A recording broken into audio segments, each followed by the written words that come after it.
Hi, welcome to another episode of the Just in Time Web Show. I'm Laura Diaz and I'm excited that you could join us today. We're going to be talking about a topic I think that's very important to all foster parents, and that's working with the biological families. I'm really excited to bring a special guest to you, and that's Anna Brown, and she's going to be introducing herself in a few minutes. First, I've just got a few announcements I wanted to share with you.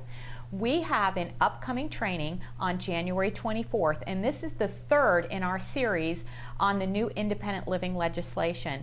It is going to be the Independent Living Life Skills Progress Chart. We're going to be discussing how to use the chart and how that whole process of the conversations and the life skills progress is implemented. So I hope you can join us. It's going to be 1:30 p.m. Eastern Time, and at the end of the discussion there's going to be plenty of time for questions and answers. Also, on January 27th, we're going to have a fantastic training that we've seen a lot of requests coming in for, and that is about meeting the challenges of toddler and early childhood feeding. And we've seen a lot of questions come up on how do you get those kids to eat, or we try to feed them healthy things, but they've been used to eating unhealthy things. And so we've got a great guest who is an expert on this, and we're excited to bring it to you. That is going to be, again, January 27th at 1:30 p.m. Eastern Time. So hope you can join us for that. And again, at the end of all of our live webcasts, you have plenty of opportunity to chat your questions into the presenter. So if you can join us live, it would be great. If you can't, we always post them on the website so you can watch them at your convenience from your home. Okay, so now I'm excited to introduce to you Anna Brown. Hi, Anna. Hi, Laura. Thank you for having me. Thank you for joining us. Could you tell our viewers a little bit about yourself? My name is Anna Brown, and I am one of the 4 foster parent trainers for CBC of Central Florida, and I've been a licensed foster parent for 6 years. Okay, fantastic, Anna. So you have experience from both sides, working with biological families yourself with your foster children, and also with the foster families that you serve in your CBC, right? Yes, that's correct. Okay, fantastic. So we should have a great discussion on this topic. So first of all, Anna, I thought that we might want to just share, with our viewers, the QPI philosophy, and I think the new trend of the role of foster parents working closely with the biological family. So what is some of the information that you share as far as, why should a foster parent, what's some of the benefits that the foster parent is going to get and the child is going to get from working so closely together with the biological families? Well, first of all, the obvious one would be you get information about the child. What's the bedtime? How do they sleep? What do they like to eat? Medical information. Those are the obvious things, and you can give a child a lot of comfort if you find out what those personal things are that comfort the child. We feel that it's so important within our agency. We built it into one of the 6 key competencies, and that's supporting relationships between children and their families. As I said, the obvious one is getting information. When you work with the families, you get information about the child that helps you parent them. There's nothing more rewarding than when you work with a birth parent and you kind of take a mentor role, and it's not even obvious. It's not something that you say. But I've seen, when started visits with some of my birth families, and they didn't even give their children hugs. They just sort of stared at each other. And then through the ongoing visits and demonstrating the behaviors, then seeing this mom who's loving and smooching on her child, or even sitting there and reading a book with them. And those are things that they didn't do before. So it's nice when you see them picking up those skills, when the child is happy to be home with their parents, and then you've been a part of making that happen. I couldn't agree with you more. It definitely, I think it enhances our role, because when we want to help that child, I think if we can help them in that family setting, and it's going to be a longer term assistance, basically, I think it's even more rewarding. Absolutely.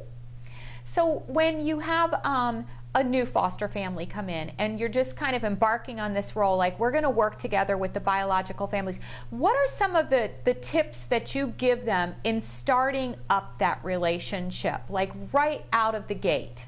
Okay. Well, it starts from the beginning at the training process, but we try to get our foster families to put themselves in the parents' shoes? How would you feel if somebody else was caring for your child? You certainly wouldn't want somebody coming in and telling you, this is what you need to do. We know something went wrong for those children to be in care, but we don't need to rub it in the parent's face. We don't need to act like we know everything. I think it's important to approach them in a humble way, being sympathetic or empathetic. I don't know which is the better word, but understanding this is a tough time for the biological parents. And, you know, we say this a lot. Nobody woke up in the morning and said, I'm going to treat my child badly. Things have gone wrong in their lives. So again, it's having that compassion and then asking the parent about the child, you know, treating them as if they are the expert. And sometimes, unfortunately, you realize the parents don't know anything about their children. And then other times you're pleasantly surprised when they know all these little nuances. They know about their personality, what they respond to, and things like that. So I think the biggest thing is to kind of be humble, be open, don't be judgmental, and, you know, ask them what is important to them. What would they like for me to do to help remind the child that the parents love them? I'm really big on sending pictures. I give homework, you know, positive homework assignments, or excuse me, like a paper. I send it to the visits with the birth parents. I've sent little disposable cameras on visits and put a little note in there. Please take pictures of your time together, and then I'll get you back the developed pictures. So just kind of reaching out and not being a threatening person in all of this.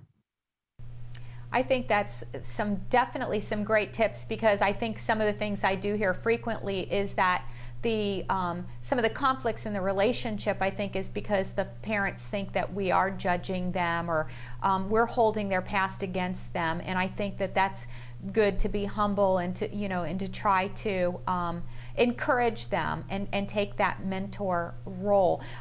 What do you do, or what advice do you give in starting the conversation when you have that biological parent who has the preconceived notions about us? You know, the media is not great on foster parents either.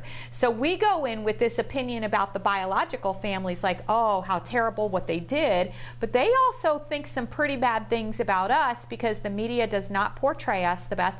And also, they think we want to adopt their children. It's just their preconceived notion of many of them that we're in this to adopt children. So how do you get through that part of the relationship? Again, it's a lot of the same, the humbleness and asking them about their child. And then, like, I can think of one parent in particular that I worked with. She actually grew up in the foster care system, so she did have those preconceived notions of what foster parents were about. And so she was very leery of me at first. And it's not something that you are going to solve in your first interaction. They might come guarded, they might come judgmental, they might come with an attitude. And I think as the foster parent, we always must be the bigger person and not take that personally.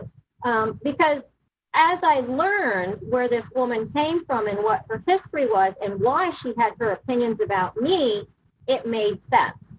So again, it was the reaching out. I would ask her a lot of times her opinion on what she thinks I should do with her child. Now, you know, some of the times I took the advice, some of the times I did not, but I wanted to make sure she knew her voice was heard. And I clearly remember a pivotal point within our relationship with this mom, and it was probably 6 or 7 months in. And this was after me encouraging her to work on her case plan, ask how she was doing, what kind of challenges she was having. I'll never forget, after coming out of a meeting and we were in the parking lot together, and she was crying to me, and she says, I'm afraid I'm going to lose my children. And I said, well, you know, what's left? We talked about her case plan. And then she looked at me and she says, you're not trying to take my kids from me. And I said, no, I'm not. My goal is to get them home safe and successfully. And I can tell you that was a huge turning point. And it's not something that happens overnight. It takes a lot of patience, It takes a lot of understanding. Sometimes it's forgiveness. You might have somebody who comes off, giving you an attitude at first. You can't be that person that has a chip on your shoulder. Well, it's funny that you should say that. I'm a foster parent mentor also, and one of my mentees and I were having this conversation recently about an interaction she has with a new biological mom from a placement, and she said one of the things that this mom really appreciated is every time she referred to the mom working the case plan, she would never say if you get your child back. She said when you get your child back, and she always made it sound like she believed in her, and using that word when instead of if, which had been used, I guess, in a previous situation, meant the world to this biological parent and really helped their relationship, because she felt like you're on my team and you believe in me. And sometimes these biological families just don't have support systems, and they already think everybody's out to take their child away and against them and to find failures instead of finding positives. So I think definitely that reassurance that we could give them, and that, kind of we're in their corner and we're here to help with the reunification process instead of finding flaws and reasons to keep their children. I think that can go a long way. Absolutely. So, Anna, one of the other situations that I see coming up is especially some really ambitious young new foster parents, and I don't mean young in age, but newer foster parents. They'll be like really excited about that relationship with the biological family, almost to the point of doing too much, I want to say, and where then they have to put the brakes on and maybe set some boundaries and reestablish some roles. So what's kind of your advice that you give to them in kind of establishing boundaries and in what the roles will be during the case and working together? Absolutely. That's kind of a fine line to walk. It can be challenging because I've had some foster families that were eager, like you said, those new ones that they just want to step out, kind of save the world, and then they get offended when the biological parent is open to that.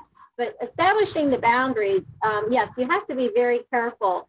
I think it's important to remember to be more in line of a cheerleader and not necessarily a doer, or you give them an advice, encourage them, but only take it so far. I have offered rides to some of my parents before, and I've lent them car seats, and then it got a little out of hand. They wanted more. And then that's where you just kind of have to draw the line and say, I can do this.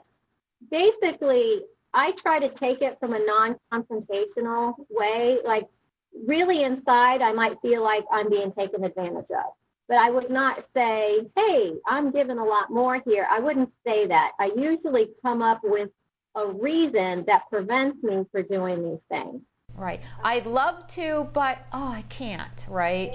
Exactly. It's sometimes in how you were, I wish I could go to that counseling meeting with you tonight, but I can't make it. I've already got a commitment, or so it's kind of in how you might word the no response. It's like, no, I don't want to do that, or it's too much, but I'd love to, but.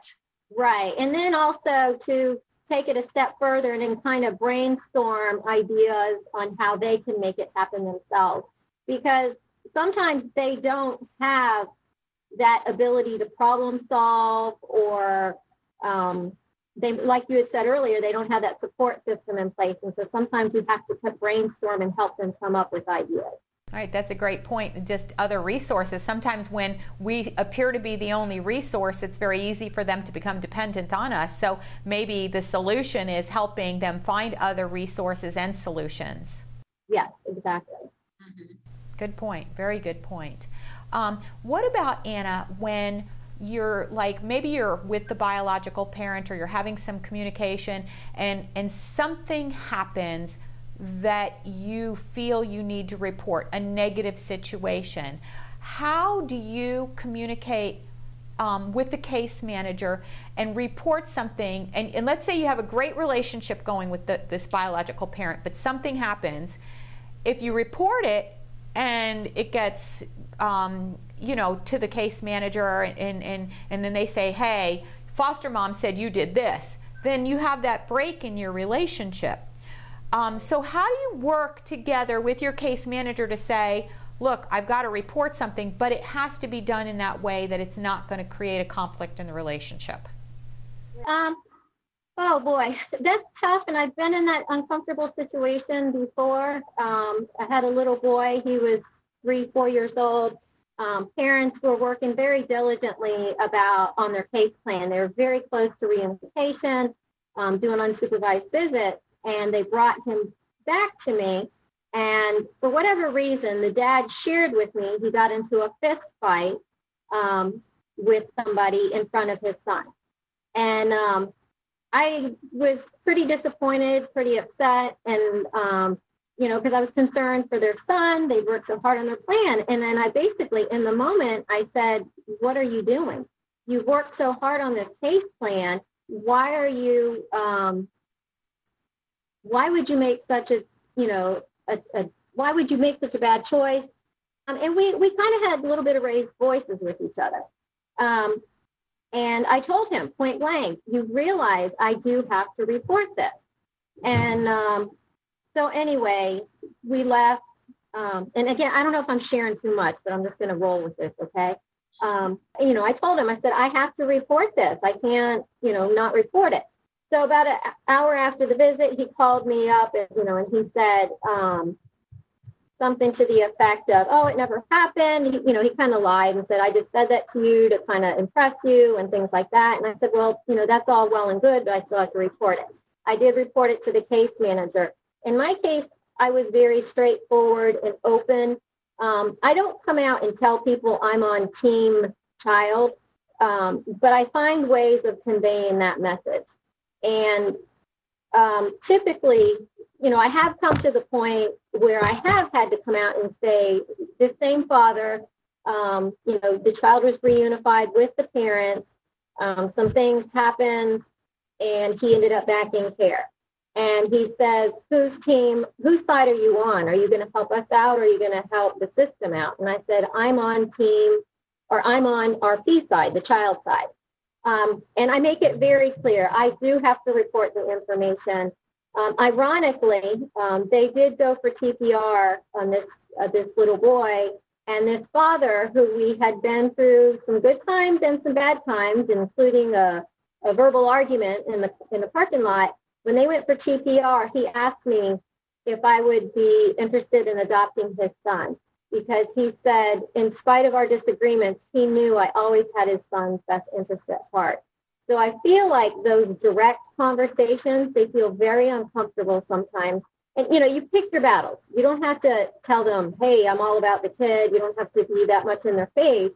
But in this case, he knew he got into a physical altercation with this man. That's not good. He was not able to parent his child. For whatever he thought of me, he knew I loved him, had him in the best interest. And in my opinion, that's the ultimate compliment, is when they know I can't take care of my child and ask you to do that.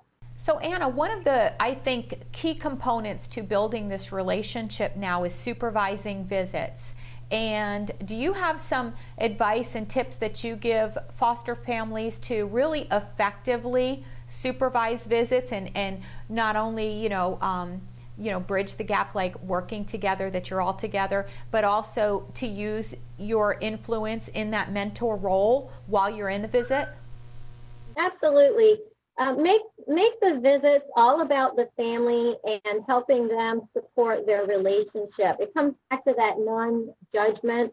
I recall one time meeting, there was a large sibling group, and I think the kids were spread out among 4 different families, and we all met at a park. So there was multiple families supervising the visit. And I was very nervous. I was awkward. And I thought, well, geez, if this was me, what would I want? And I asked them, can I take pictures? And I started taking pictures. And then you could see some foster parents had a different approach, and they just sit back and watch, and you could see the judgment. So I think not judging, making it about the family, pointing out different things. And, like I think that one of the sons liked to skateboard. Then the dad got on the skateboard. And then you kind of chime in and say things like, oh, you see where he gets his skateboarding skills from. And then just emphasizing the positive things that are going on instead of don't do this, looking and pointing and things like that. Well, it's funny that you should say that, because I could imagine myself, if I felt that I was having this visit or whatever, and that somebody was just sitting there watching my every move, I don't know that I would feel comfortable and could act like myself and truly enjoy my child and everything, feel like anything I do or say could be scrutinized. So I like that and agree that the more you can have some interaction and let people be natural and make it a comfortable setting, that it will be such a better experience and visit for that child and for the family. And I can't emphasize enough the importance of the pictures. The first thing that I do is I ask permission. I don't start snapping the pictures. I show the parents that I respect them, and I say, is it okay if I take some pictures of your visit? I'd like to put some pictures by their bed so they can see you at night, and then at the next visit, I'll bring you copies. And in this case, like I said, these kids were in 4 different homes because it was such a large sibling group. And that kind of opens the door when the parents see that their time with their children, you think it's important. Another thing in supervising visits, even though, they're told they get it from 4 to 6 or maybe 2 to 10, or 2 to 4, things have been going really well, and then I've extended the visit, providing everybody on the team's okay, the courts and all that kind of stuff, and I'd allow the visits to run longer. In the case with this large sibling group, I had one of the children, and there was 7 children, and we stayed after, so then the child that I had was able to have individual attention with mom and dad. And that was a big deal. And I was able to take pictures and commemorate that as well. That's really good, and that's important. I think that it's hard to get all those people together and then have a quality visit, I'm sure. So that's great when everybody can work together, and I'm sure it means a lot to the kids, not only to see the parents, but to see their other siblings when they're split up like that. So one of the things that I've heard that's come up recently, and I was wondering how you handle and address this, is the relationship when it starts to go south a little and there's more allegations being made by the biological families against the foster families. Is there some advice that you give to your foster families in handling that, or when there's some accusations, and what they should do? Absolutely. The first thing is I have to remind them not to take this personally. The big things about being a foster parent, you can't take it personally. A lot of times you have to be the bigger person. You don't know where the birth family is coming from. Is there mental health problems in play? Is there drug addiction? Or is this just, a mean person, or they got their feelings hurt? So, our first responsibility is always to the children and safety. So if you ever have a report or an allegation made against you, you need to be open. You need to be honest. In my case, I have the approach, I have nothing to hide. So go ahead and ask away. Yes, it creates a lot of inconvenience. People are looking at you, and sometimes it can be very scary. But again, it comes back to not taking it personally. The other thing is you don't want to make any foolish mistakes. If you have somebody that is just not a safe person and they're consistently making allegations, then maybe that's not a situation where you can do unsupervised, where you're supervising the visits. Maybe it does need to go to visitation center and the relationship has come to a point where interaction is difficult. But I do think it's important to have forgiveness as well. Early on in the case, that's typically when you see the chip, the anger, and all of that. And some of the things that the birth parent did at the beginning, I think it's important to not hold over their head. Be smart, but just hope and trust that the parent can change, and that their heart and motivation is truly for the child. In a case like that, do you sometimes suggest maybe some alternate methods that you could keep in touch with them and still be a part of it, but maybe not be so closely involved. Like I've heard of some parents having a special email address and they email back and forth the pictures, or maybe a special phone line or a Google phone, and they could still, work on the communication, or a special Facebook page they've made up where they can interact and still have some level of communication. Absolutely. And let's just say if it does go back to being at a visitation center or it's being supervised, you can or have the child bring things to the visits. I know of one foster family, the child was not actually excited about going to see the parents. And so what they would do is, Dad loved to drink Mountain Dew. So she would go and buy a thing of Mountain Dew so the child would be excited to run in and give the Mountain Dew to try to facilitate that. They would send pictures, have the child bring them. And then also social media is a wonderful, wonderful thing. One of my kids was able to reconnect with family through Facebook. Yes, it takes a little bit of extra work on your part. You have to be smart. You got to monitor who they're communicating with. But when you see what it does for our children and helps them reconnect to important people, that's a good thing. Phone conversations. One of my kids, she would talk on the phone with her dad every single night before she would go to bed. But anyway, the phone calls, social media is a great thing to utilize as well. I agree. Our world has changed with technology, and being able to use it, I think it's definitely enhanced the opportunities for visitation. So our foster families hopefully will embrace that and use Skype and all these different, FaceTime, all these different techniques, so we can definitely encourage more visitation and facilitate it. So I think it's fantastic. Well, we're about out of time, Anna. I didn't know if you had some parting comments or advice that you'd like to share, and just tell our viewers out there that would encourage them in these situations and working with the biological families. Yes, it's not always easy. It's probably one of the more challenging things that I've had to deal with, but it has been the most rewarding. I will, just to give you one story, a young lady, she actually came from a failed adoption, terminated parental rights. When she came back into care, she said, I would love to reconnect with my father. We went through the process, got him reconnected. We spent 5 hours at Chuck E. Cheese reconnecting this child. So we had some awkward moments, who was going to pay, who was going to do this, that type of thing. But in the end, overall, the child was very happy. We got some great memories. We got some wonderful pictures. When we actually dropped the father off after the visit, and I had shared some of the behavior problems that I was having with the child, he completely backed everything that I was doing. And he looked at his daughter and said, look in your heart, look at what this woman has done for you, and think about that, and think how you feel about the way you treat her. The sad thing is that was the last time she saw her father. 2 weeks later, he passed away. Again, it was one of my most awkward, unusual visits I've ever had. But to this day, and it's been, I believe, 3 years since he's passed, and recently, this young lady who is now in a guardian situation, she posted pictures from that day.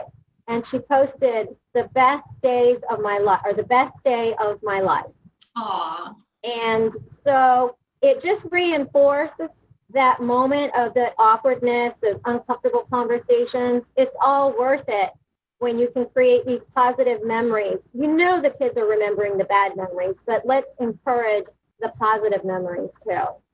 Well, you just reminded me a story from my own fostering journey that I'll share. And, the children, I think, sometimes struggle with the conflicting loyalties. They love their families and their moms, but then they love us too when they come to our home. And I'll never forget, I had a little boy, and when he was first placed with me, I went to meet the mom.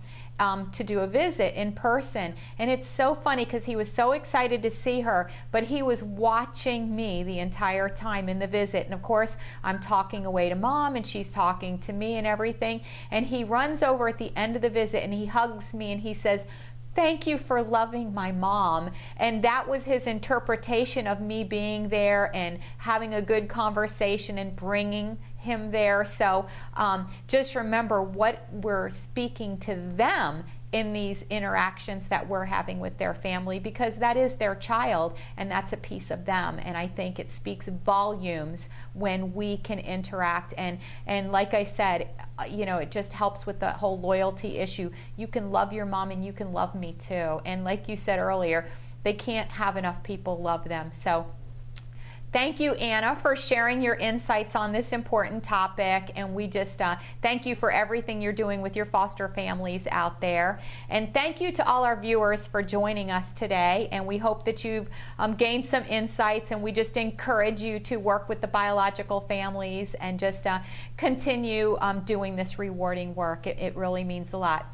As a reminder, we're always looking for your thoughts and your comments and suggestions. And you can go to our Facebook page. We're going to post it here on the screen, or you can always email us at qpiflorida@usf.edu. So thanks again for joining us, and we look forward to seeing you on our next episode of the Just in Time Web Show.